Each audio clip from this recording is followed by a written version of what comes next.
And you mentioned earlier that poetry had played a big role in your healing process. Yeah. I Yeah. wonder if you have time to pull it up and read one or two of them. Ooh. Put you on the spot. Yeah, that's okay. Okay. So then we have it's called Your Living Prose. Piece by piece you pick me up off this messy floor. Once whole and complete, I stand here replete with fractures I abhor. I cannot reflect you, my image dejects you, my brokenness spills into view. My Lord and my God, how often I trod, now justified, bid you adieu. My Lord, how I loved you, but somewhere I lost you. I lie here bereft of all hope. But intrigued by your presence, in spite of my essence, I glance up at you, my unknown. Didn't know that was prayer, this active expression, this looking upon in utter dejection. But all that you needed were eyes that exceeded this gaze beyond their own nose.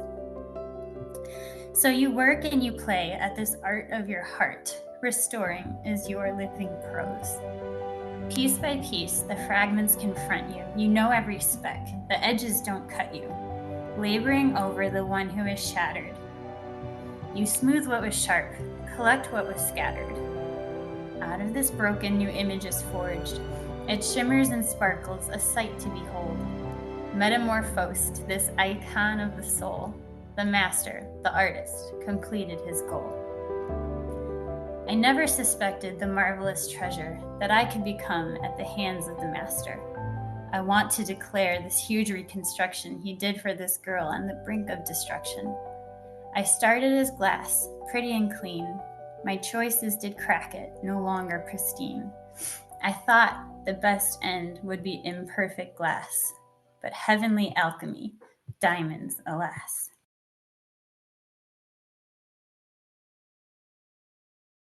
Welcome to Flourishing in Faith, the place where you can discover stories of hope, truth, and glory, as well as find life hacks to live your faith more fully. Hi, I'm Julie, a daughter of God, certified professional life coach, wife, and mother of 4.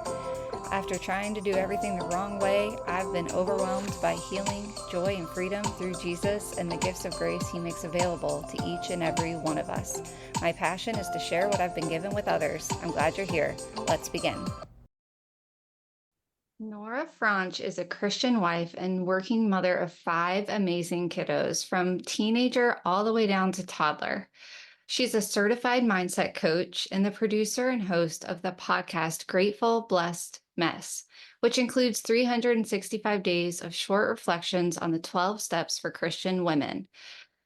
What's even more amazing to me is she took the time to do that podcast of inspiring episodes while on maternity leave. Superwoman. She has been on a healing journey herself and is here to share about that today. Her passion for living a life of Christian freedom is contagious. And if you feel alone on your 12-step journey, or if you want to learn the skills to grow in self-acceptance, self-assessment, and self-awareness, she can help you do that. You can find her at the CatholicMindsetCoaching.com website, CatholicMindsetCoaching.com, or at the Grateful Blessed Mess Patreon community linked in the show notes. Thanks so much for joining us today. And Nora, welcome to the show. I'm so glad you're here.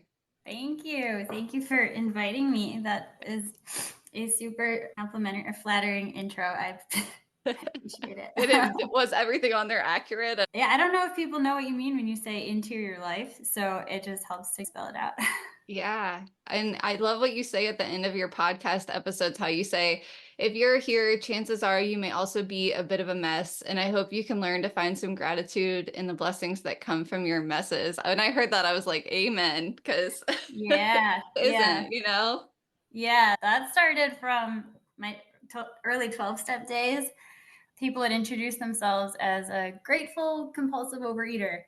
And I just was like, oh, it was like repulsive to me. I was like, how can you be grateful for this? And then you learn it can transform into, a blessing from your mess. Yeah, it's crazy how, I don't know, it blows my mind all the time how God, He just takes whatever, even the dumb stuff we do, He transforms it somehow and uses it for good. And even that phrase, our trials can become our testimonies. Yeah. And it seems like that's what happened in your life. You've had all these various trials, And because you've given them over to God, it seems like He's given you some kind of calling, some kind of purpose. Do you want to share a little bit about how things were and what led you to doing the work that you're so passionate about now? Yeah. I want to be clear that I have not arrived by any stretch of the imagination, or that I don't continue to struggle to hand my trials over, because that is not the case. But what I have been gifted with is knowing a way to do that. That has changed. Like nothing changes and yet everything changes, because there's just a shift. So I can give you an idea of kind of what things were like. It's always a bit of a dance because I still slide back some days to what it was like. And then I have to go through that journey again with something else. And you come out to the other side and you're like, oh my gosh, I didn't think that was possible. And then you get to ride that wave for a little while. And then something else sets you back. And it's just, oh man. I feel like I used to approach life and think that I'd have this one like giant moment of conversion and like changing my heart, and then okay, I'm done. And then I was listening to something the other day and it was talking about how our entire lives the work of sanctification continues. What do they call it in the 12-step program? One day at a time. Yeah, they really are good with their slogans. Yeah. There's so many. Yeah. Oh, that's so good. But yeah, so you were asking me just what it was like. So it was a lot of negativity. It was a lot of only seeing what's hard. And I had a really big shift. My 12-step history includes an eating disorder and finding help through the 12 steps with that. The funny thing is that the way God works is so cool. I felt like a distant Catholic. I was going through the motions for like teens, late teens into my early 20s. And my early 20s is when I found the 12 steps. It was like God used the 12 steps to bring me back to his heart. And when you hear someone else say something different, like from religious people, you should always pray, you should examine your conscience, you do all these things. When I heard people who were like gutter drunks, who, who weren't Catholic, saying the exact same things and telling me that's how you get out of your disease, I was like, huh, maybe there's something to that. And then it was just like a long story of falling in love, basically, with my Catholic faith. A big changing moment for me in my 12-step journey, but just life, was the third step. It suggests that you turn your will and your life over to the care of the God of your understanding. And I had a big like light bulb moment when I realized that if the God of my understanding was someone who is good and gentle and safe, like scripture says, it wouldn't be so hard or feel so scary to turn my will and my life over to him. And when I had that realization, it was just like, it was massive, because it was just like, oh, because I felt so blocked in my like spiritual progress in 12 steps. And I was like, oh my gosh, this is it. And so it's not like everything changed. It was like, now I know what I constantly need to be going back to when I'm getting stuck on something. And it was, how am I viewing God in this moment? If this is true, if this is bigger than me, if I can't do this thing, then what does that mean I'm thinking about God? Yeah.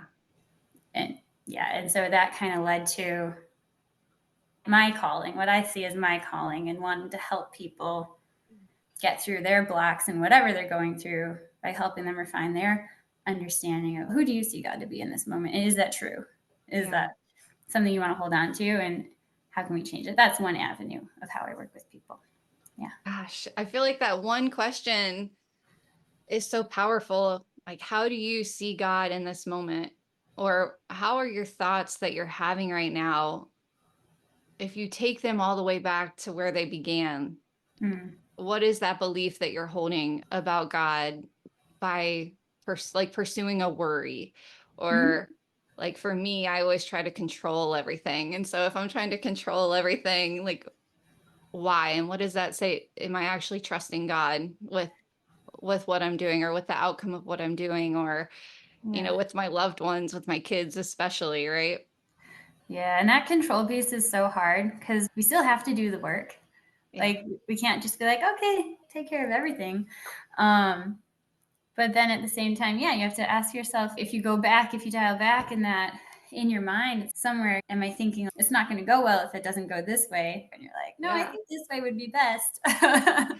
Okay, so Nora, I know 2020 for most of us was like a bad dream that we just want to forget, but I know talking to you and reading through a little bit of what you shared before, it sounds like when the COVID drama came into your life and you had to face all the consequences of what happened from that, that was one of the turning points that God used to break into your life.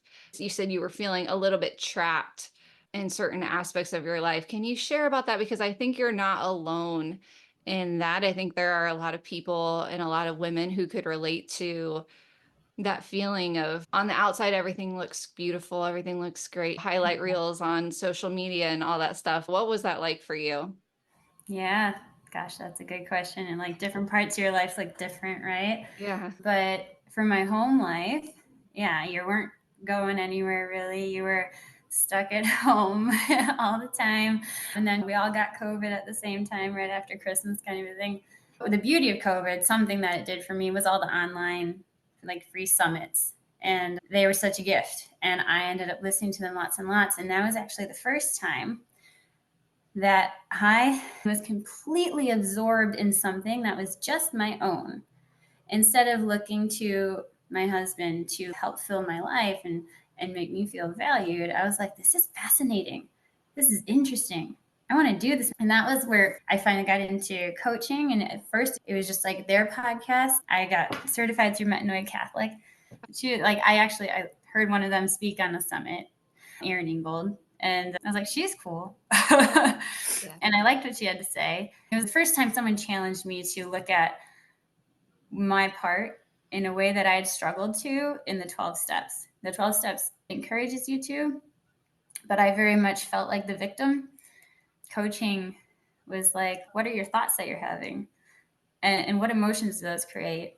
And what actions are you performing? And do those bring you toward God or away from God? And I had to be like, shoot, away. It called me out in a holy way almost to be like, in all loving compassion, Yeah. this is what it's leading to. And I Yeah. was like, man, yeah. It unveiled eventually a calling to want to help people stop feeling trapped in their own situation, whatever it is, to own their part to whatever extent they can or need to, and find freedom through that as well. Yeah. It's like that radical accountability that we have for our own thoughts that take every thought captive to Christ. That's true freedom. If God gives you the grace to be able to do that, and then you have all these other tools, that awareness to be able to do that. I mean, you can go from having a ton of discontent and resentment and anger in your marriage, for example, to a marriage filled with gratitude and possibility and potential and hope just by changing the way you're thinking, what you're saying to yourself about what your husband's doing. What's Absolutely. wrong with him versus I wonder what's going on with him, or he knows that I hate that versus I wonder why he forgot. That bothers me. I hope like even just Yeah. little changes in the way the catechism says how we're supposed to always assume the best intent for other people's actions, even their thoughts. We're supposed to assume that other people are having good thoughts about us. And even like with social interactions for me, I feel like I'm in seventh grade again when I'm at like in the lunchroom and I can't, oh, they're Pick having a up. parent. Yeah, they're doing like a parent meet and greet at the school, and you can go and have dinner with all the other parents. And I'm like, they're probably going to think I'm like annoying or no. I'm not going to be able to talk to them. Yeah, there's so much freedom that can be had by controlling like what thoughts we have, and are they true, and what do they say about our understanding of how we're made and our own dignity. What are some of the quotes or inspiring slogans or scripture or anything that have helped you on your journey? Oh, the glory of God is man fully alive. Yeah. And I like to combine it with Saint Ambrose of Milan, who said, know, O beautiful soul, that you are the glory of God. Yeah. And it had me thinking, like, first, what is the glory of God? I was like, this is so beautiful. And what does that mean? And I've come to know it's like expressions of his goodness. Like my life can be an expression of his goodness. But the other way that ties into coaching and COVID in 2020 was I started to receive coaching. Yeah. And I remember that one of the ways that like you fall back in your head is I was complaining about my home life. And I said that something made me feel so insignificant. Like the way he responded made me feel so insignificant. And it's so painful. And she said, Nora, that's really interesting. What makes you significant? And I was stymied. I couldn't answer. I could not answer. And it forced me to turn outward because I was turning inward. I wanted him to tell me, I wanted his attention to help me know my own significance. And it forced me to turn outward and fall in love doubly again with my faith and finding out my significance comes from, yes, my identity and who I am in God, but all in it was my own language of a way that the catechism and scripture started to make sense to me. And two of those things were those quotes that I shared with you. Like, know, oh beautiful soul, that you are the glory of God. Like, me? Like, little old me? And yeah, how can I live into that? Oh, wow. Oh, that's one of those moments when you've got a really good coach asking those good questions. Erin Ingold, she's so Nice. good. She's, yeah, professional question askers is how I've heard coaches referred to as. Oh, wow. That's Yeah. amazing. So your 12-step journey, that started well before the 2020 like turning point when Mhm. you started to finally, be given these tools to incorporate all of those wonderful things into one. And then what was born from that was your own work that you're doing. What Yeah. was your story before that? What was your healing journey before that? Is there anything you could share with us there? Yeah. So before 2020, yeah. So for me, I had a big wound of feeling like the Catholic kid in a Catholic school and being made fun of for it, whether overtly or just known. You can pick up on it. And what it led me to do is eventually in high school just want to reject that identity because it was painful and lonely. Like I shared just a little earlier, that rejection eventually it ties in well. Now, I feel like I needed it. I needed that space. Like you need to get far from home to then appreciate home Yeah. all the more. And so I'm grateful for it, but it led to a lot of spiraling, a lot of pain. I comment on it a little bit on my Grateful Blessed Mess blog that I started, that I made just as an outpouring of the poetry that started coming up as I started to really heal. I just wanted somewhere to put it. Yeah. And I commented on it, and I just felt like I started to die inside the farther I got from it, whether I knew it or not. And that's when my eating disorder really started to rage. I didn't know that these things were happening all at once or all connected. And so it was just this beauty of my wound of feeling isolated and then becoming transformed by the 12 steps in a way that caused me to fall in love with my faith in a whole different way. And now to be someone who wants to shout it from the rooftops that, like, this, there's just so much love.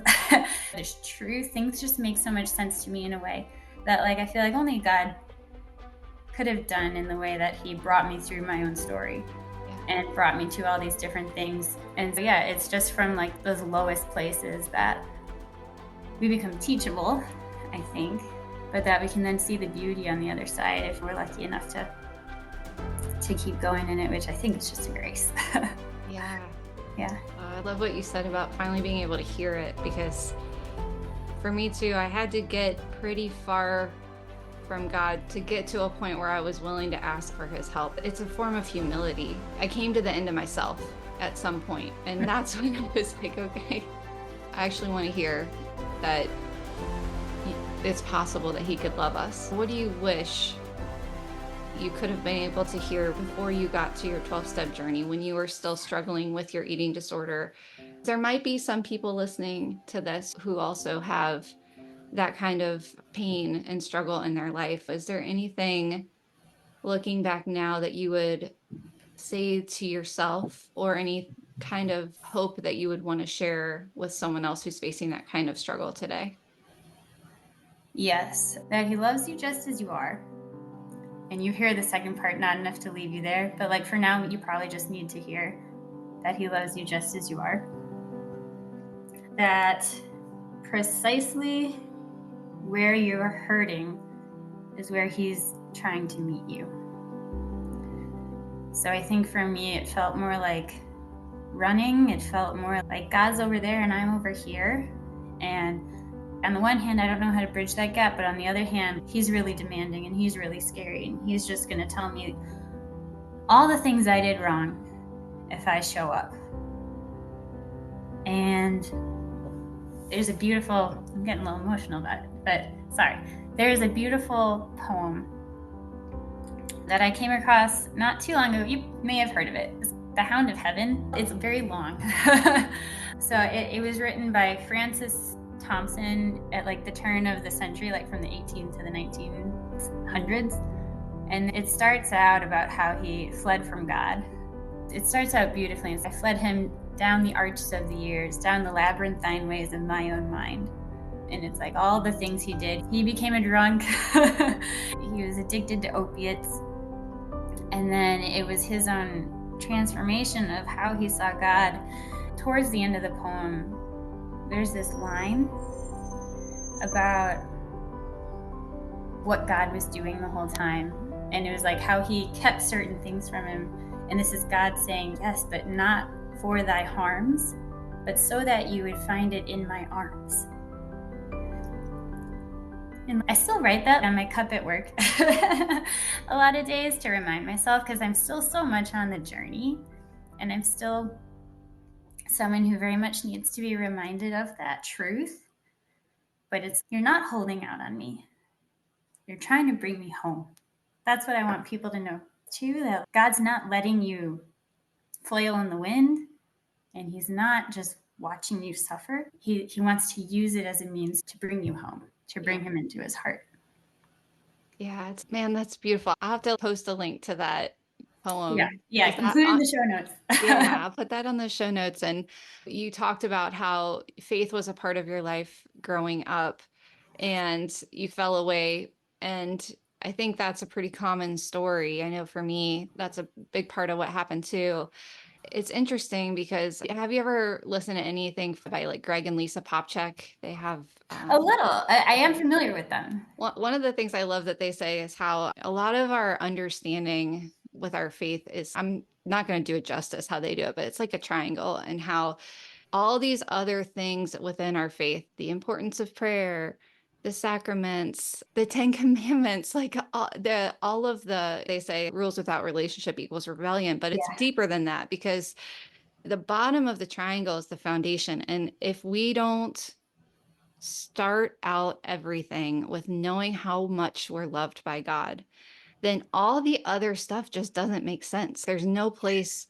And I think that's one place where a lot of people fail in sharing the faith with others, and especially within their own family, if they are a person of faith and their friends and family are not, is that they'll start talking about these things that are higher up on the theological understanding, higher up on the pyramid. And when you're talking to someone that doesn't even know that they're made in the image and likeness of God, that they're worth dying for, that they are a reflection of the glory of God.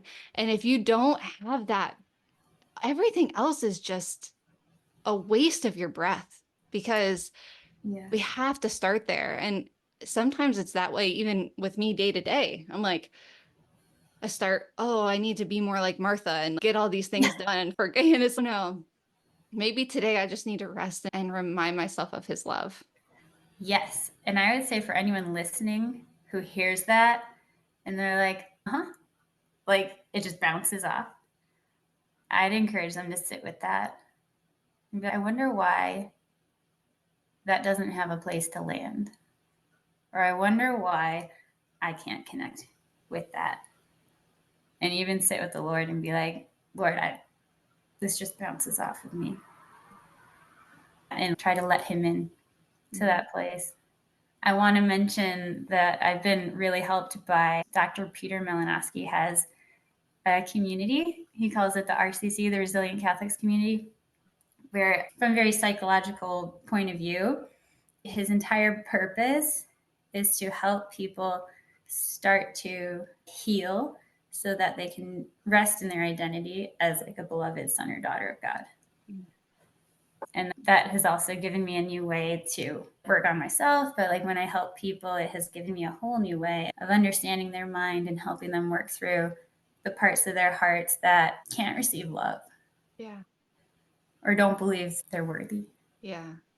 Yeah. Yeah. And it just seems like no matter what your childhood was like, no matter what happened to you or what kind of school you went to or all that stuff, it's like Saint Augustine, like we all have that longing for Our God hearts are that it restless. doesn't, yeah, it's because being a mom, both of us being moms, it's how can we make sure that our kids don't fall into the same traps that we did? And I'm sure, like, I'm a convert and I'm like, I'm sending my kids to Catholic school.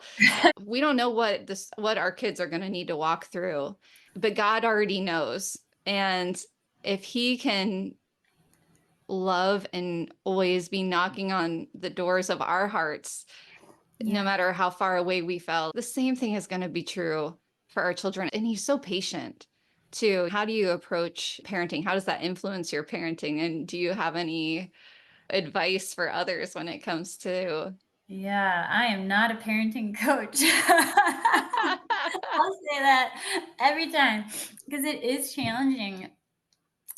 But even just while you were saying those things, it made me think as a parent, you might be freaking out at something you're seeing, but it's such an act of faith and an act of trust in God to allow your kids to walk their own path. And I think something beautiful that like my mom specifically did for me was she never tried to control or arrange what I was doing. She was always available, but she wasn't like ashamed or scared by my struggles. Yeah. And I think that as a kid, that's really consoling to know that your parent, as a parent, to be grounded in your identity and in who God is, that there's this implicit steadiness that just stay the path. We don't know his timing. We don't know your story. But even like you said, just trusting how we're supposed to assume the benefit of other people's thoughts, the benefit of the doubt, assuming the benefit of the doubt that God's right. God has this story. Yeah. And that whatever it is, it's not for their harms, but Yeah. so that they find it in his arms. Yeah. Oh, that's so beautiful, Nora. I feel like if you lived next door, we would be best friends. I'm Yeah, sad we live in different states. I, I think it would be really fun. Have you ever heard of Father Donald Calloway? Have you ever heard of he's like an He wrote author. the consecration to Saint Joseph. Okay, Have you yeah, ever heard his listening. conversion story? Little bits. Yeah, I wouldn't even be able to do it justice to try to summarize it.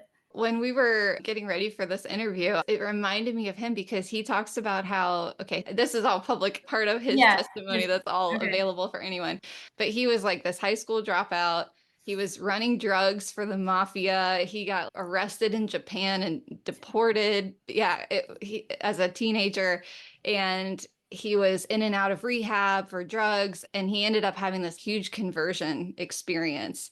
And now he's this wonderful, holy Catholic priest and very interesting speaker. But I love what he says. Catholicism is the original 12-step program.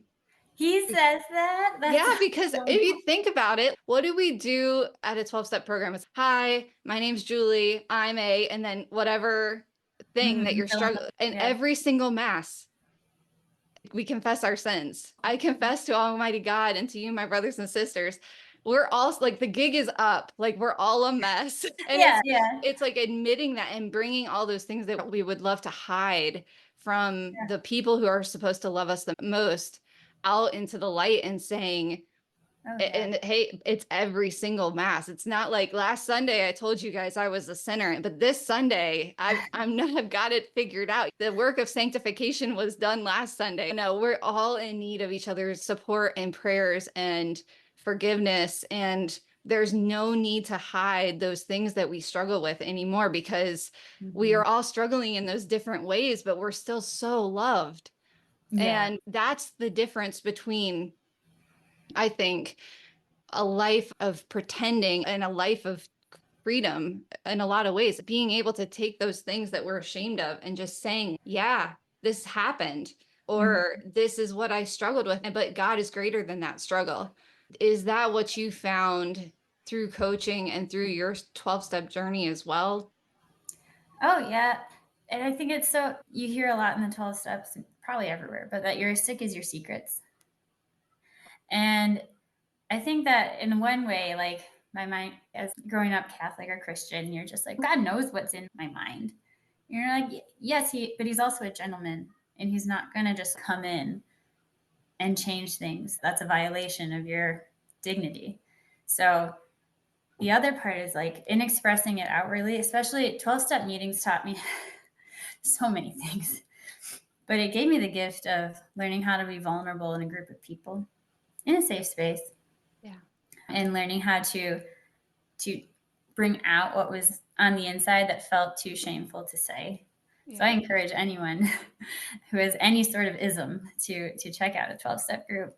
They're beautiful. But also that lots of times we can sit on our own and just try to hash it out with God. And I think lots of times he works through other people and he's waiting to act perhaps in us reaching out to someone else, a coach, a 12-step group, a counselor, whatever it is, a friend, to be able to speak truth to you through those people so that he can enter the gates of your heart. I know you talk on your podcast too about emotional sobriety. What exactly does that mean? So, emotional sobriety, Bill W., who started, he's the founder of AA, wrote an essay titled Emotional Sobriety. And I do have a random 2 episodes in my 365 that is me reading that letter and then giving my own reflections on them. But emotional sobriety being just that steady rock where you don't get rocked or thrown by whatever it is life throws at you because you're rooted and grounded in your identity. And 12 steps wouldn't phrase it that way, but 12 steps would say that when you're recovered emotionally, mentally, and spiritually, they have it as like the 3 legs of a 3-legged stool. If any one of those is off, then you're going to fall over. And as they say that while there is an obsession of the mind with whatever your addiction is, it's also there's a spiritual malady. Yeah. And so it's a lifelong journey, but it's one of those things where I think mindset coaching was huge for me because I was able to look at that mental part of it so specifically and seeing how my thinking was contributing to my emotional state or well-being. Yeah. And so taking care of myself physically, learning how to have custody of the mind. Other people need deeper work that goes to the subconscious or the unconscious with like professionals in the mental health field. But the beauty of coaching is like so much of our struggles is just on this conscious level that is available. And we can start to work through it that way. Yeah. And then the spiritual component, but like in terms of 12 steps of working through the concept of God in my understanding. Yeah. Because it's like you talked about with that pyramid, that's the foot of my pyramid. None of that stuff will have anywhere to land if that isn't right, if that isn't solid. Yeah. And that's just like the continuous work of a lifetime for me. Where am I feeling restless, irritable, discontent? That's something in the big book. And now that's how I like to lead my group calls in the Grateful Blessed Mess community that I'm trying to get off the ground. But I ask them these questions: where are you feeling restless, irritable, and discontent? Which is a thing in the big book in the very early pages, whereas that's where your disease is going to start to spike up. And so we need to get in touch with that. But where I've gone with that is, what is your belief about God in that moment Yeah. that is causing you to slide into that Yeah. and stay there? And that just by asking that question, you're connecting the person with you're almost like reminding them too of their faith, of the fact that we do have that's an undercurrent under everything we're doing. It comes from that identity. Nora, there's this really terrible 80s movie called Moonstruck with Cher and Nicolas Cage. And it's not, I don't recommend you watch it, but But there's this one part where she's an older woman, she's got grown children, and she finds out that her husband's been cheating on her. She goes out by herself and she meets this other guy. He flirts with her and they end up eating a meal together. They were both eating by themselves at a restaurant, and he offers to walk her home. When they get to her house, he said, "Will you invite me in?" She said, "No." And he said something like, "Am I too young for you?" or something. And she said, "No, I know who I am. That's why you can't come inside, because I know who I am." And I feel like that is how what changed in my life to help me reorder. God puts all these good things in our life in right order. That's what happens every time sin comes knocking on the door. When we know who we are as children of God, as beloved children of God, it's like, you can't come in because I know who I am now. And Mm, that is such a strength that no one else can really give you. We can only point to where that strength comes from. I think that's, I don't know about for you, Nor, but that's for me. That's the only reason that I have the guts to get in front of this stupid camera and this stupid microphone and make a fool of myself in front of all these people on my social media, those poor people that have to see my posts all the time, is because now I know who I am. When, if someone's going to comment something mean on my post, it just bounces right off, God willing. yeah. Is that what you've experienced? I think it's given me like a holy boldness. I don't know how else to describe it. I was a very quiet kid. I don't make friends easily, but it's just something that is almost like bigger than me. There's such a freedom in this. It's not like I came up with this great idea and look how brilliant I am. It's check this thing out. Did you know this existed? Like you got to know. Everybody's got to know. Yeah. And I think you were talking about how we need these reminders like all the time. And the 12 steps has a great slogan, you can't stay clean on yesterday's shower. And it's great because every day I need to be reminded about who I am and who he is, and even each moment, because things can change so much, especially like young family life and things like that. There's so much coming at you. Mhm. It helps so much to be grounded. I love that. And you mentioned earlier that poetry had played a big role in your healing process. Is that poetry that you've shared on your blog that you've written or that you've found inspiring by other people, or both? And it's all that I've written. Yeah, I can't explain it, but it was something that I liked as a kid, something that when I started to get into just be helped by the coaching world, and they're like, what did you like as a kid? I think it was always something that helped me to process things that felt too big Yeah. um, for me. I would put it to a rhythm and I would find the right words, and I like to rhyme. As I was starting to go through this journey of like, Nora, what makes you significant? I started to try to wrestle with it and process through it. Some of them I'm really proud of, others I'm like, nah. And a lot of them aren't even on the website.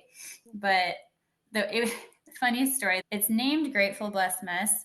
I tried to name it Grateful and Blessed and Sometimes a Mess to be more like mindset coachy of I'm not always a mess, I'm just sometimes a mess. And that was way too long, and no one could remember it or wanted to type all that out. Grateful Mess. First post I put on there was a poem that was today I'm more messed than blessed, more in distress than holiness. And it's almost this beat of a thing of this is me. So anyway, it's just an avenue to express whatever I'm wrestling with. It's more of just a personal external processing. Yeah. I Yeah. wonder if you have time to pull it up and read one or two of them. Ooh. Put you on the spot. Yeah, that's okay. I'll read that. I can read that Grateful Blessed Mess one. Yeah, I was like, Here we go. Yeah, it's the first. It's the first one listed. I wish I could talk and beat like a rapper or something, but that's so not me. Okay, so it's grateful and blessing the mess. Here we go. Let's be serious here. If I'm gonna be sincere, I don't like how I feel, but I'm gonna be real. Today I'm more mess than blessed, more in distress than holiness. Gratitude sounds like platitude. My attitude needs beatitude. The rectitude for which I long seems out of reach. I'm not that strong. Drowning in hypermentalization, this answer, unwanted realization. Reality seems so obscure, my path unclear, a hazy blur. Just need to focus, adjust the lens, then see my worth with you again. Clarity evades my eyes, confusion lingers as a guise, but underneath, down at my core, to rest and trust would thus restore. So that's one, and it's more like just I know where the answer is, but I'm not there yet, but I know it's there. That was awesome. You are so gifted. You've got to turn that into a book. You've got to, One day. oh my gosh, that was so beautiful. Thank you for sharing that with us, not Thank you just for with me, asking. but with all of us. We'll definitely link that to your blog in the show notes as well. That was awesome, Nora. Thank you. It's a gift to go back to it. You don't go back to stuff very often. Yeah. Fun. Is there anything you'd like to leave our listeners with before we wrap up? I would like to give a shout out for the work I do.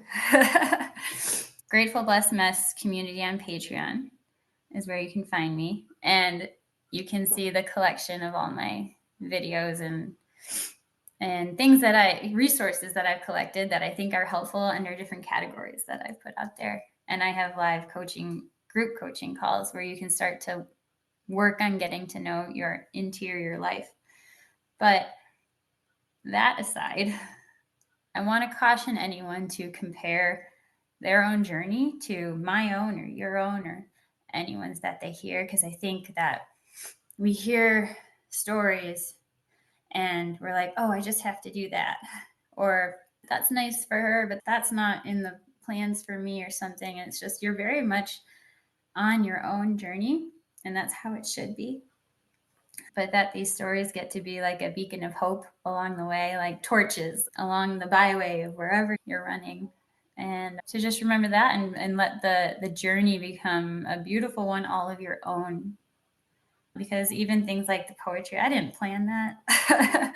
It was just like a natural outpouring of working really hard at the start of my own healing journey, and this tug and pull back and forth of like how I think it should go and where the Lord wants to take me, or just feeling beaten down by life and then resting there and then remembering, no, I want to get back up.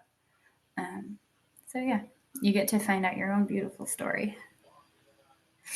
And it's going to be a bit of a mess at times, and that's okay. Yes, you'll be in good company. You will be a grateful blessed mess. Yeah. All the same, we're also a mess. It's not a secret. Yeah. Yeah. Someone somewhere is doing, oh gosh, I don't even know. But I stumbled upon something that was like the true life of the saints, like the stuff you didn't know or something like that. And even when I was learning about St. Elizabeth of the Trinity, like her mom said she was ready to kick her to the curb and put her out at the local orphanage because she just couldn't handle her anymore. And I was like, see, We're all just nobody's human. got it all figured out and put together. That's lovely. Or like you hear about St. Therese, and yeah, maybe she had a bit of a mental illness for a while. Yeah. And like the grace of God worked through her and she kept going. And yeah. Like this is it. This is the stuff of life. Yeah. Dr. Peter talks about how like the messier something is, or the more important something is, the messier it is. Yeah. And this is one thing that we get to come to a place of massive acceptance around that I'm still working on. I love what you're doing, and I just hope the Lord just continues to bless you on this and all the people you're reaching out to, and it's such a gift. Thanks, Nora. You too. It's nice to meet another coworker in the vineyard. Yeah, nice to meet you too. All right, yeah, have a great day. All right, you too. Take care. Thank you. Bye. Okay, bye. Thank you for listening to Flourishing in Faith. You can learn more about this ministry, share prayer requests, send questions, or even share your own glory story by visiting lifewithchristIsbeautiful.com. If you found this episode helpful and think others might too, please rate us and review us or share this with others. All right, lovelies. As Pope Francis says, please pray for me. I'll be praying for you. Thanks.